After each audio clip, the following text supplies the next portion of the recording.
National Resistance Army, NRA, having played a key role in Uganda's political landscape, is now seen by some as having lost its initial revolutionary fervor.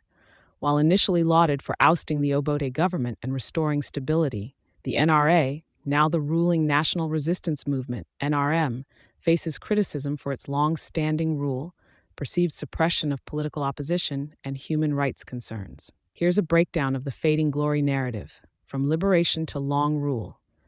The NRA, initially a rebel group, overthrew the government of Uganda under Dr. Milton Obote in 1986 and ushered in the NRM.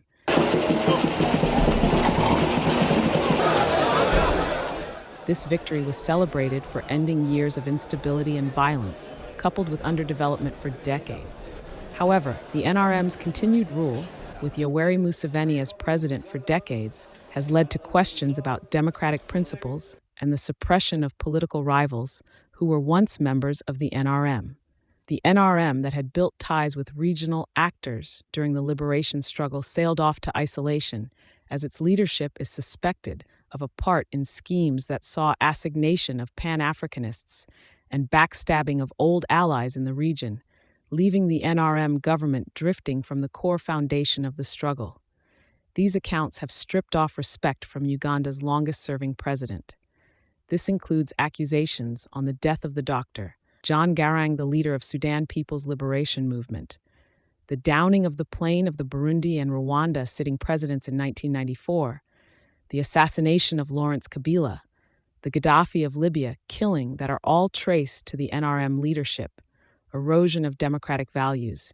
Despite constitutional reforms, including the return to multi-party politics in 2005, concerns remain about the fairness and competitiveness of elections that is associated with chaos and intimidation of opposition leaders.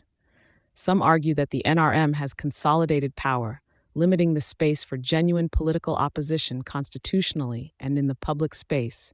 Human rights concerns. The NRA, during its Bush War and even after coming to power, has faced accusations of human rights abuses that include the Mukura massacre in eastern Uganda, Luwero massacre, which both parties denied responsibility.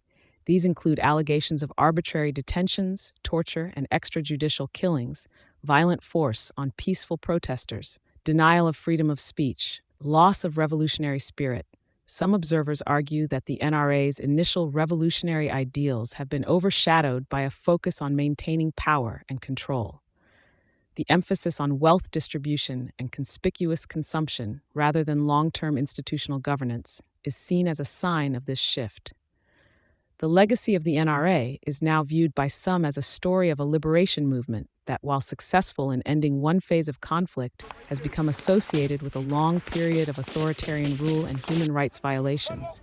NRA-NRM ideology and spirit is long gone, with a generation change in leadership both in the army and party.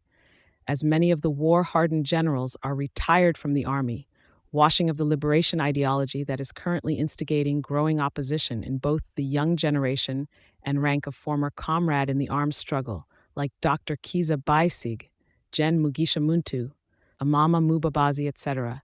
The end of the Uganda regime is deemed to shatter regional political order and usher in a new generational political order, reshape civilian rule to erode NRM military reign that many have seen as brutal and led by a dictator for years.